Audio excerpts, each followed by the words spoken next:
Iran সমর্থিত সশস্ত্র গোষ্ঠীর সদস্যদের সামরিক বাহিনীতে যোগদানের সুযোগ দিতে চায় ইরাক। বিদ্রোহীদের নিয়ন্ত্রণের জন্য চলছে আলোচনা, জানালেন পররাষ্ট্রমন্ত্রী।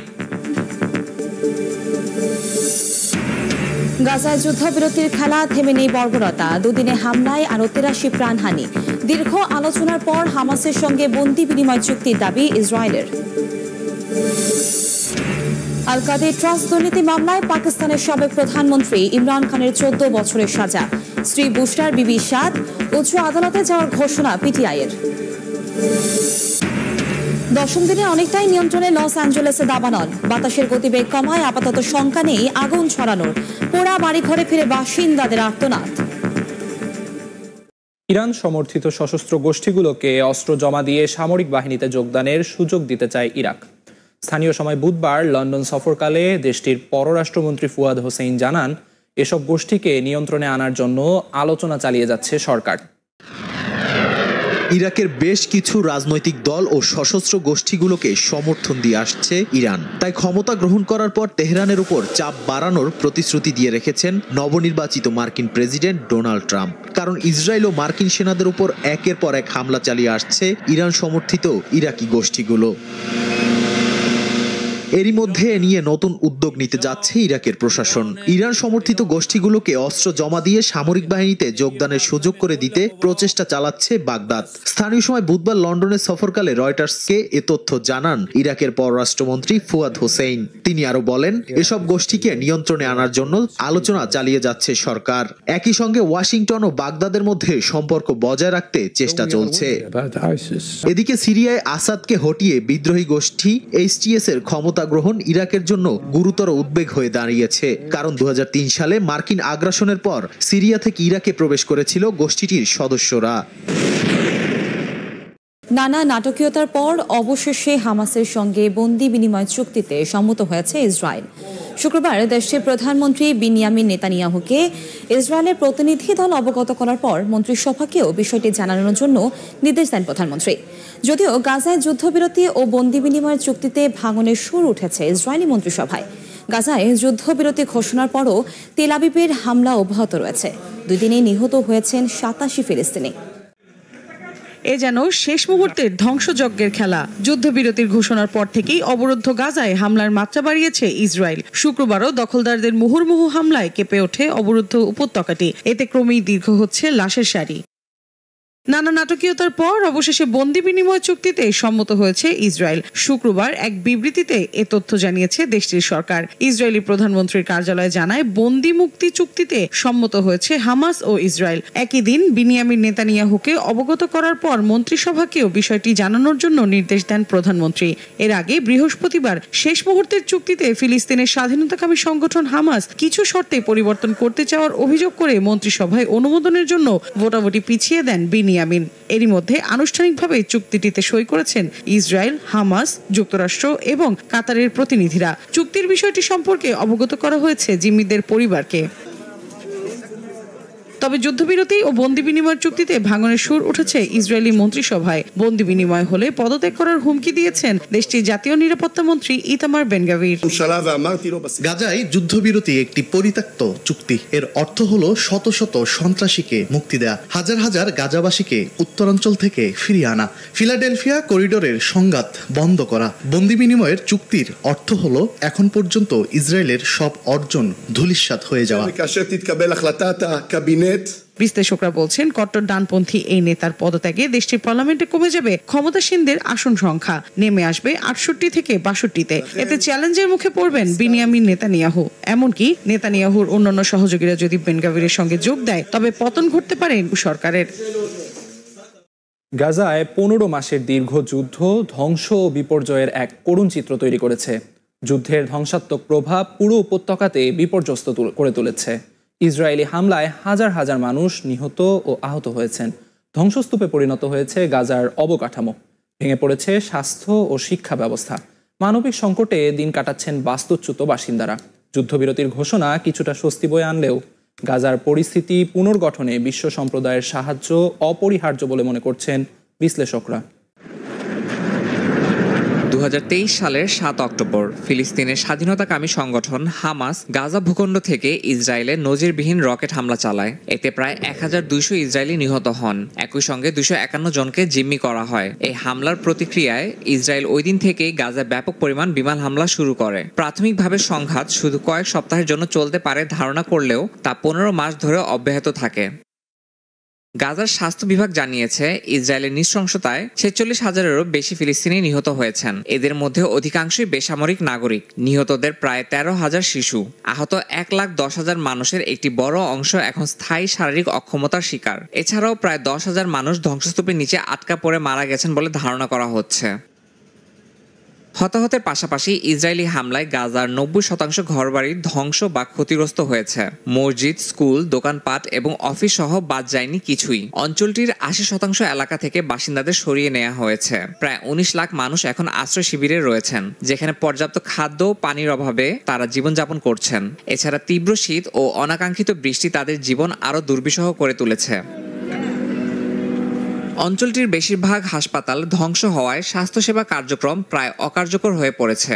নেই পর্যাপ্ত ওষুধ, চিকিৎসক এবং সরঞ্জামের ব্যবস্থা।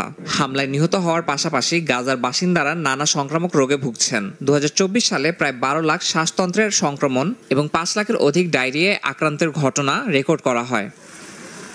যুদ্ধের কারণে গাজাবাসী আন্তর্জাতিক ত্রাণ সহায়তার উপরই নির্ভরশীল। কিন্তু ইসরায়েলি বাধার কারণে 2025 সালের জানুয়ারি মাসে গড়ে প্রতিদিন মাত্র 24টি ট্রাক গাজায় সাহায্য নিয়ে প্রবেশ করেছে।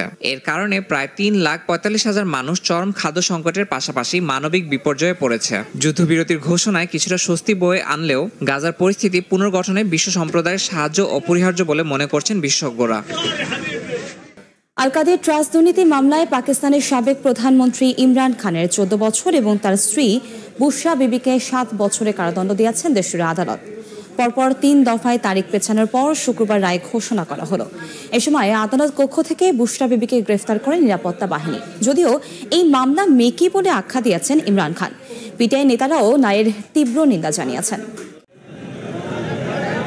2024 সালের সাধারণ নির্বাচনের পর আল কাদির ট্রাস্ট দুর্নীতি মামলা দায়ের করা হয় পাকিস্তানের সাবেক প্রধানমন্ত্রী ইমরান খান ও তার স্ত্রী বুশরা বিবির বিরুদ্ধে। শত শত কোটি রুপি লোপাটের অভিযোগ আনা হয় তাদের বিরুদ্ধে। 3 বার তারিখ পেছানোর পর অবশেষে শুক্রবার এই মামলার রায় দিলেন আদালত। রায় অনুযায়ী ইমরান খানের 14 এবং বুশরা বিবির 7 বছরের কারাদণ্ড দেওয়া হয়েছে। একই সঙ্গে সাবেক প্রধানমন্ত্রীর নামে 10 লাখ এবং বুশরা বিবির নামে 5 লাখ টাকার জরিমানাও ধার্য করা হয়েছে। পরিশোধে ব্যর্থ হলে দুজনের সাজার মেয়াদ যথাক্রমে 6 ও 3 মাস বাড়ানো হবে। প্রাথমিকভাবে গত বছরের 23 ডিসেম্বর শুনানির তারিখ ধার্য হলেও ইসলামাবাদ আদালত তা পিছিয়ে 6 জানুয়ারিতে নিয়ে যায়, যেখানে ইমরান খান ও বুশরা বিবি আদালতে উপস্থিত না হওয়ায় রায়ের তারিখ পেছানোর কারণ হিসেবে উল্লেখ করেন বিচারক। পরে নতুন তারিখে আদিয়ালা জেলে একটি অস্থায়ী আদালতে বিচারক নাসির জাভেদ রানা এই মামলার রায় পড়ে শোনান। রায়ের পর আদালত থেকে গ্রেফতার করা হয় বুশরাকে। রায়ের তীব্র নিন্দা জানিয়েছেন পিটিআই নেতারা। আল কাদের ইউনিভার্সিটি ট্রাস্ট থেকে ইমরান খান 1 পয়সাও লোপাট করেননি বলে দাবি তাদের। প্রয়োজনে তারা উচ্চ আদালতে যেতেও প্রস্তুত। 100 বছরের অংশীদারিত্ব চুক্তির মাধ্যমে ইউক্রেনকে আরও সমর্থন দেওয়ার ঘোষণা দিয়েছেন ব্রিটিশ প্রধানমন্ত্রী কিয়ার স্টারমার। এছাড়া রাশিয়ার সঙ্গে যুদ্ধবিরতি আলোচনা হলে কিয়েভকে নিরাপত্তা নিশ্চয়তা দেওয়ার কথাও বলেন তিনি। ইউক্রেনের প্রেসিডেন্ট জেলেনস্কি বলেন, যুক্তরাজ্যের সহযোগিতা নিয়ে কিছু ড্রোনের উৎপাদন দ্বিগুণ করার উদ্যোগ নেওয়া হয়েছে। গেল বছরের জুলাইয়ে প্রধানমন্ত্রী নির্বাচিত হওয়ার পর প্রথমবারের মতো ইউক্রেন সফরে গেলেন ব্রিটিশ প্রধানমন্ত্রী কিয়ার স্টারমার। এই সফরে দুই দেশের সম্পর্ক আগের চেয়ে ঘনিষ্ঠ হবে জানিয়ে তিনি বলেন, ন্যায্য ও স্থায়ী শান্তি অর্জনের জন্য কাজ করবে তার দেশ, যা ইউক্রেনের নিরাপত্তা, স্বাধীনতা এবং ভবিষ্যৎ নির্বাচন করার অধিকার নিশ্চিত করবে। 100 বছরের অংশীদারিত্ব চুক্তির মাধ্যমে ইউক্রেনকে আরো সমর্থন দেওয়ার ঘোষণা দেন ব্রিটিশ প্রধানমন্ত্রী। এছাড়া রাশিয়ার সঙ্গে যুদ্ধবিরতি আলোচনা হলে কিয়েভকে নিরাপত্তার নিশ্চয়তা দেওয়ার কথাও বলেন স্টারমার। এদিন ড্রোন প্রদর্শনীর সময় জেলেনস্কি বলেন, যুক্তরাজ্যের সহযোগিতায় কিছু ড্রোনের উৎপাদন দ্বিগুণ করার উদ্যোগ নেওয়া হয়েছে। ট্রাম্পের হোয়াইট হাউসে ফিরে আসা ইউক্রেনীয়দের জন্য নতুন উদ্বেগ সৃষ্টি করেছে, কারণ দেশটিকে রাশিয়ার কাছে বড় অংশ ছেড়ে দিতে হতে পারে বলে ধারণা করা হচ্ছে। তবে স্টারমার বলেন, যুদ্ধবন্ধের যে কোনো চুক্তিতে ইউক্রেনের নিরাপত্তা ও স্বাধীনতার নিশ্চয়তা থাকতে হবে। এদিকে ইউক্রেনের অর্থনৈতিক পুনরুদ্ধারের জন্য 40 মিলিয়ন পাউন্ড সহায়তার পাশাপাশি দেশটির কৃষি পণ্যের পরীক্ষা এবং প্রযুক্তি খাতে অতিরিক্ত সহায়তা দেওয়ার ঘোষণা দেন ব্রিটিশ প্রধানমন্ত্রী। দশম দিনে এসে লস অ্যাঞ্জেলেসের দাবানল অনেকটাই নিয়ন্ত্রণে এসেছে। বাতাসের গতিবেগ কমতে থাকায় আগুন নিয়ন্ত্রণে স্বস্তির খবর দেন দমকল কর্মীরা। আপাতত নতুন করে আগুন ছড়ানোর শঙ্কা নেই বলে জানান তারা। বাড়িঘরের ক্ষয়ক্ষতি দেখতে আশ্রয়কেন্দ্র থেকে ফিরতে শুরু করেছেন বাসিন্দারা, কিন্তু ধ্বংসাবশেষ ছাড়া আর কিছুই মিলছে না। তাদের কান্না আর হাহাকারে ভারী হয়ে উঠছে পরিবেশ।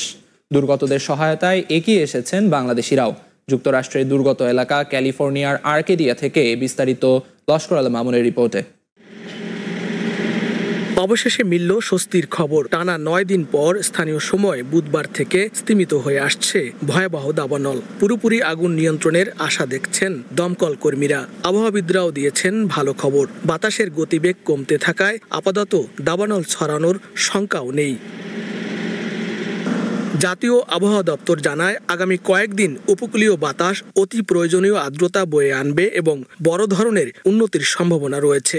লস অ্যাঞ্জেলেস শহর অগ্নি নির্বাপক বিভাগের পক্ষ থেকে জানানো হয়েছে, এখনও জ্বলছে দাবানলের এমন মূল এলাকাগুলোতে আগুন নেভানোর কাজ করছেন যুক্তরাষ্ট্র ও মেক্সিকোর দমকল কর্মীরা। এদিকে নিজ বাড়ির খোঁজে ফিরতে শুরু করেছেন অনেকে। তবে পোড়া ধ্বংসাবশেষ ছাড়া আর কিছুই মিলছে না। তাদের কান্না আর হাহাকারে ভারী হয়ে উঠছে পরিবেশ। দাবানলে ক্ষতিগ্রস্তদের পাশে দাঁড়িয়েছে বেশ কিছু স্বেচ্ছাসেবী সংগঠন। কয়েকদিন ধরে নানা ধরনের প্রয়োজনীয় সামগ্রী বিতরণ করছেন তারা। এদের মধ্যে রয়েছেন বাংলাদেশিরাও। ঘূর্ণিঝড়ের মতো তীব্র গতির বাতাস 7 জানুয়ারির দাবানলকে বিদ্যুৎ গতিতে ছড়িয়ে দেয় বিভিন্ন এলাকায়। ধ্বংসাত্মক এই দাবানলে নিহত ও আহত হন বেশ কয়েকজন। পুড়ে গেছে অন্তত 12,000-এরও বেশি বাড়িঘর ও স্থাপনা।